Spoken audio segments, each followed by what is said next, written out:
Did the title of this video trigger you? Are you triggered right now? But what about Marcelo, you'll say? What about David Alaba, others will say? What about no one? As in right here, right now, the Chelsea left back who scored 2 goals in his club's big 2-1 win against Tottenham, and one was a beautiful free kick, and the other was a shot that for me, Hugo Lloris probably should have saved. Well, the former Real Madrid, Bolton, Sunderland, Fiorentina man is the pound for pound best left back in the world this week, and you can't convince me otherwise. Also, why do Spurs have to pull a Spurs at Wembley? Last season they won 17 out of their 19 home games at White Hart Lane. So I mean, are they trying to one up their neighbors Arsenal as to who can frustrate their supporters the most after the Gunners found a way to ruin the momentum they had after winning the Community Shield and coming back to win so dramatically last week by losing to Stoke 1-0? And why can't Harry Kane score in August? 34 shots in 12 career games during this month, including 8 against Chelsea this weekend, which is the most he's ever had in a Premier League game without scoring a goal. So it's got to be in his head at this point. And I feel like his whole team needs therapy just to get over some of their obstacles. But a hat tip to him for finding a way to become the Golden Boot winner the last 2 campaigns despite never scoring in the first few weeks of the season. It's pretty impressive. Also, quickly back to Arsenal. They had 77% possession in their 1-0 loss. 77% and 18 shots. So if you support Arsenal, and I know that a lot of you do, and I don't hold that against you, I think overall you have to be pleased with this performance. But this is quintessential Arsenal. This is what they do. This is how they crush your hearts and frustrate you guys, and frustrate you enough that at some point along the season, you're gonna pony up your own money to have a plane fly over the stadium that says Wenger out. And you guys remember that time I said I was a Newcastle supporter, but I slept in this weekend instead of watching their game against Huddersfield because I'm on the West Coast. Kicked off at like 5 a.m. and I need my beauty sleep. Though I'm sure you're like, well, a real fan of the club would be up at 5 a.m. pounding beers and cheering them on. And to that I say, F you. I was dreaming about them like I always do. But usually I'm dreaming about when they were good 20 years ago, not now. And definitely not after they lost to f***ing Huddersfield. Why are we so bad? It's embarrassing. Anyway, hat tip to Huddersfield though, second on the table. Well done. But enough of the Premier League and West Brom winning their first 2 games to make sure they secure enough points to achieve their goal of being right in the middle of the table come the end of the season, or Liverpool scoring the ugliest ass goal I've seen in quite some time. And it wasn't really Sadio Mane's finish, it was more about the build-up. But they did get the full 3 points without Coutinho, and it looks like Coutinho might be staying, so that's good news. And Chicharito banging in 2 classy rebounds as he does. The West Ham lost again, mainly because their most expensive signing in club history, Marko Arnautovic, got a red card for throwing a forearm shiver into the face of one of his opponents. Very WWE. Also, I think West Ham's manager Slaven Bilic will be the first manager to get fired this season, and you can stamp that shit. And I absolutely have to mention Manchester United absolutely steamrolling another opponent, this time against Swansea on the road, to make my prediction of them winning the league look just as good as it did after week 1. So never stop winning, you bastards. Also, Warmballer's Fantasy Premier League update. Chow Chow FC is on top after the first week with 81 points, just pipping the Mild High Club who had 80 points. And let's take a look at Chow Chow's team. He's in a 3-5-2. Didn't get much from his defenders, but he blew up everywhere else. He's got Chicharito, he's got Pogba, he's got Romelu Lukaku as his captain, Mkhitaryan. Just very well played. And just so you know, I'm clipping Chow Chow's heels in 522nd place after the first week, which means I got you right where I want you, suckers. And in a new special segment on Word, it's This Week in Neymar, where the Brazilian superstar scored 2 goals, had 2 assists, and earned a penalty for PSG in their 6-2 win at home over much Toulouse. And he went on the attack off the field as well, saying that Barcelona's board is not good enough for Barcelona and that the club deserves much better. He could have just said the club deserves better, but he added the much part, and that makes me laugh. And then he feels bad for his former teammates for being in this situation. So how's that for a middle finger to your former employers? Also, it's got to be a lot easier to have the confidence to say something as bold as this after you just played a great game and got named man of the match. Because, I mean, he purposefully just took a flamethrower to any relationship he once had at the Catalan club.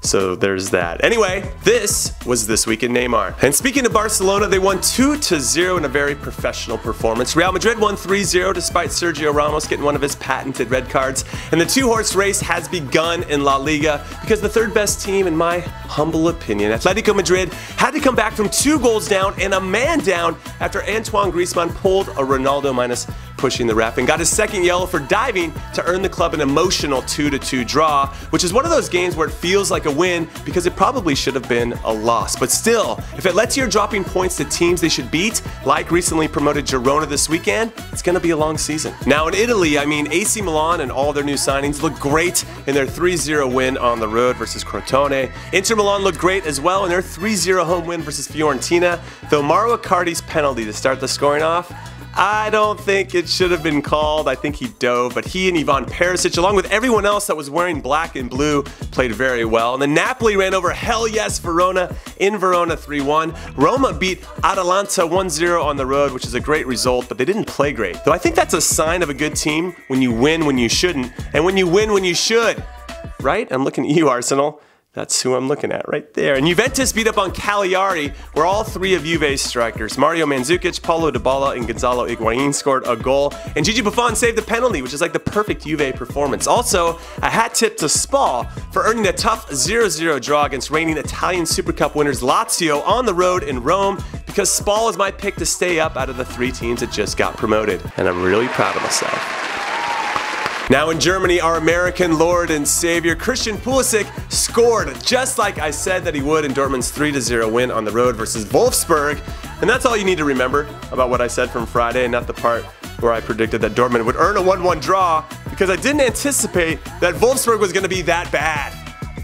They were that bad. Also, I want to give a big Hoovercraft shout out. You guys remember Hoovercraft? To Bayern Munich's new signings, Sebastian Rudy, Nicolas Sula, and Corentin Tolisso, who either scored or had an assist in their first ever game for the club, which led to Bayern's relatively easy 3-1 win over Bayer Leverkusen. And a shout out to Schalke for disposing of RB Leipzig 2-0, though Leipzig does have something special about them. They got some juice. And I think that has a lot to do with Emil Forsberg, because he is a terrific player, and I'm actually surprised that he's still with the club and they didn't sell him. And Hamburg won. Did you guys see this? They won a game 1-0 over Augsburg, but the goal scorer, Nikolai Moore, hurt his knee or ankle or both when he tried to do some kind of crazy loop-de-loop thing on the celebration. He had to be subbed off because of it, which I think pretty much sums Hamburg up. Like, they do some good stuff and they do something dumb, and you're like, what is wrong with Hamburg? Like, what? Why are they barely holding on to this record of being in the Bundesliga and never being relegated?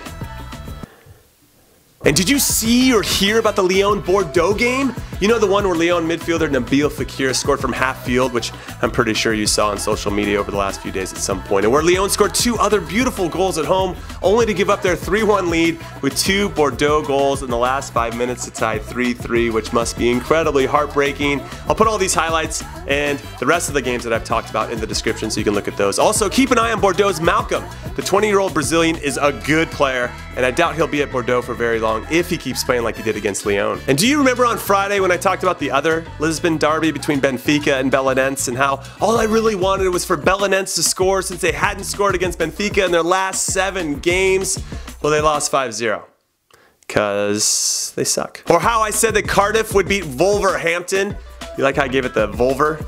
Like they're in Germany, because they hadn't given up a goal yet in the championship and that they were playing at home. Well, I was wrong on 2 out of the 3, because Cardiff did win 2-1, but they gave up a goal, so their clean sheet record has disappeared, and they weren't playing at home, because I don't know how to read very well and I didn't figure that out. Or how I said Tigres needed to get their mierda together against Pumas, and they did, with 2 of their best players, Eduardo Vargas and Andre Pierre Gignac, scoring goals in their 2-0 win, which helped the club jump 6 spots from 11th to 5th after 1 game. I love Liga MX just for that reason, and I love that my Tijuana Zolos Cholos won their first game courtesy of an even worse Santos team. So muchas gracias, Santos. And finally, what I love the most is the beautiful game in my country, my region, North America, because I'm eager to see it continue to evolve in a positive way, which it does despite itself sometimes. And the 2 best stories for me from this weekend are, 1, the Seattle Sounders' Clint Dempsey, who had the stones to step up and bury a penalty in injury time, which is his 7th goal in the last 6 games,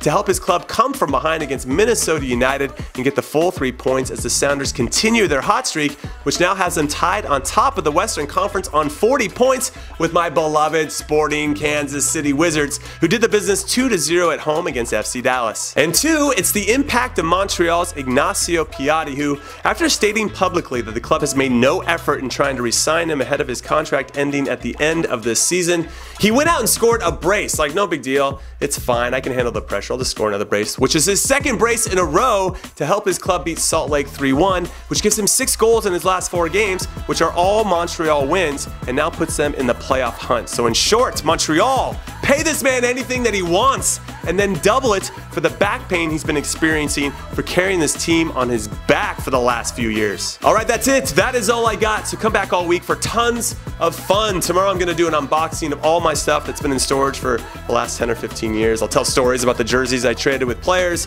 and all the other crazy things I deem worthy of keeping, which should be awesome. Then the hype is going to be real for Versus this week because it's Steven Gerrard versus Frank Lampard versus Paul Scholes, and then we're going to have very curious news, which is awesome, and previews and predictions, of course. So it's all happening. Then hit me up on Instagram at Jimmy Conrad because I'm going live every day and I want to hear from you. And now that's it. Now that's all I got. So I'll see you tomorrow. Later.